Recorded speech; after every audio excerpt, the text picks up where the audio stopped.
Okay guys, so for today's video, so medyo marami yung mga nagji-gym ngayon.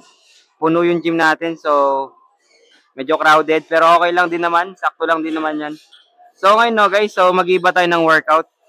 Kung dati one body part lang yung ginagawa natin sa pag-workout natin everyday. So ngayon two body parts na siya. Ngayon pag nag-shoulder ako, may kasama ng traps, okay? So two body parts na tayo. So ito guys no, limit lang yung mga ibang gagawin ko na workout. Kasi sabi ko sa inyo, pag nagto-two body part, hindi nyo kailangan ubusin lahat yung energy nyo doon sa isang one body part lang para, yun nga, para mag-progress. Hindi. Kasi two body part na eh. So, kailangan mo magpigil para doon sa next workout mo, next body part na lalaruin mo, para may lakas ka pa. Okay? Para hindi mo dinadaya yung pagbubuhat. So, simulan ko na to. Pag nagustuhan mo tong workout natin today, huwag mo kalimutan mag-comment at mag-subscribe para lagi kang updated. Okay? So, let's go.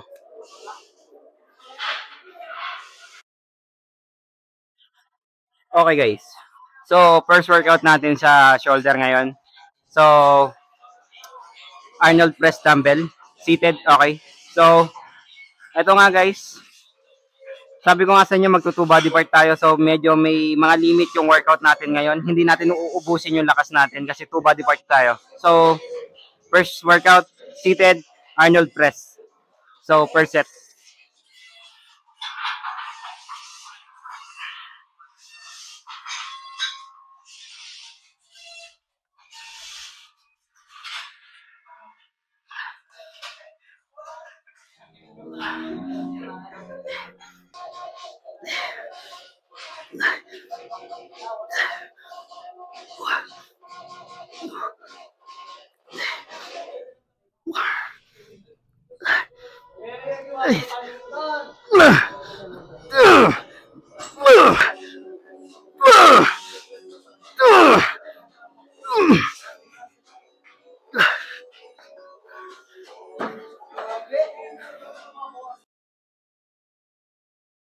Okay guys, so pangalang workout natin sa shoulder to, no?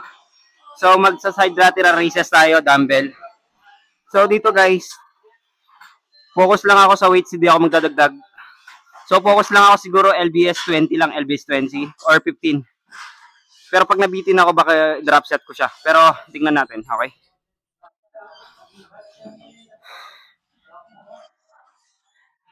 Okay yung position, no guys? Baba lang yung shoulder, huwag itataas, okay? Then,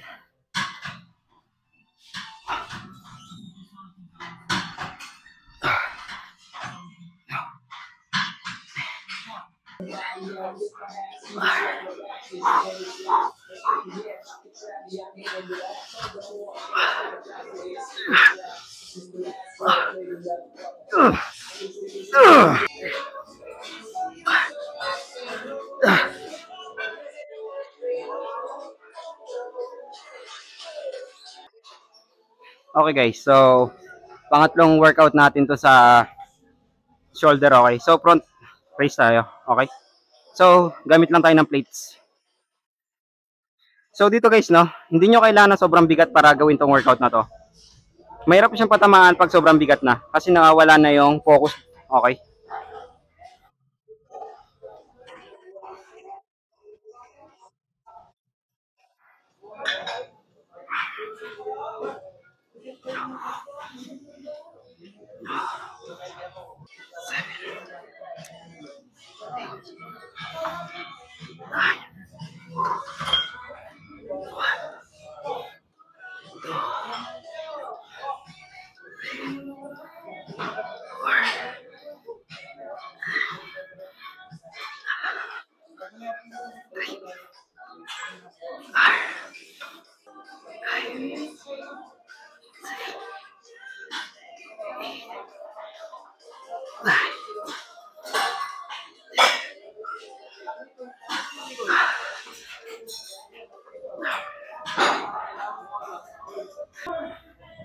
Okay guys. So, pang-apat na workout natin sa shoulder. So, real delts na tayo sa may likod. Ito. Okay guys, no, advice ko lang sa inyo, huwag niyo pabayaan yung real delts nyo kasi una-una pag lumit yung real delts nyo tapos malaki yung front tsaka side, ang mangyari dyan parang kulang yung shoulder nyo. Hindi ganun katikas kung tutusin, okay? So, taas ko lang to guys.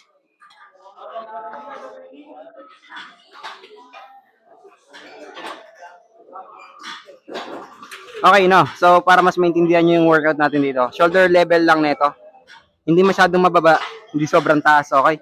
So, ang technique dito guys, yung siko, wag nakaangat, ibaba, okay? Okay guys. So, basta shoulder level guys ha. Okay?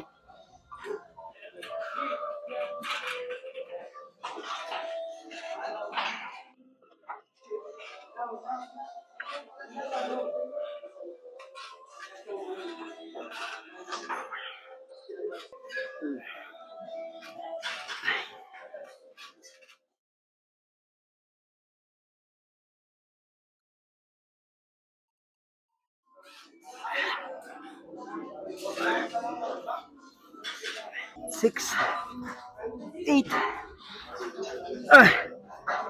seven,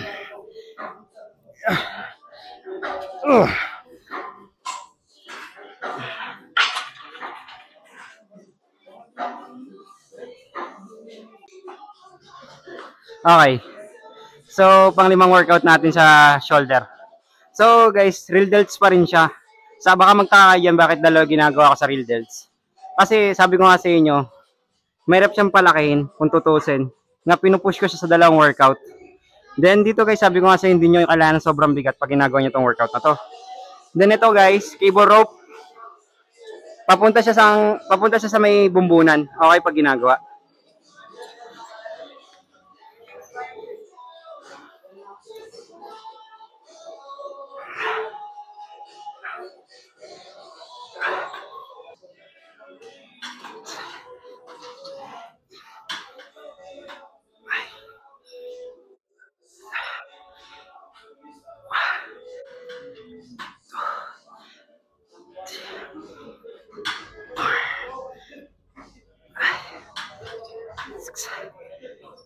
Eight.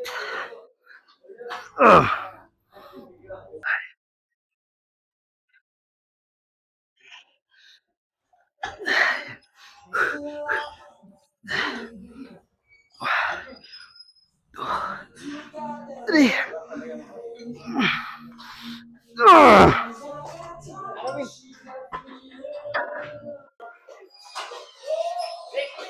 Okay guys, so tapos na tayo sa shoulder workout. So sinasabi ko sa inyo, 2 body part lalaroin natin ngayon. So ito na. So magtatraps ako. Ito yung mga regular na workout ko talaga guys sa shoulder. Pag nag-shoulder ako, traps yung target ko. Next, okay? So ito.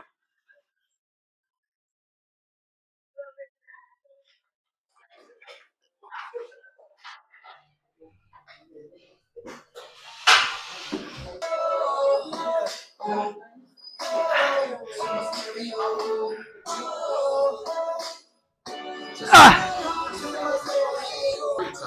Break from the shows and the bus ride. Last year I had a breakdown. I'm lost, getting too loud. Had to see a therapist and I found out what's going on in my house. Yeah, started thinking maybe I should move out. Clean up my yard with the new sound. Clean up my heart, let it air out. I've been searching. What does that mean, Nate? I've been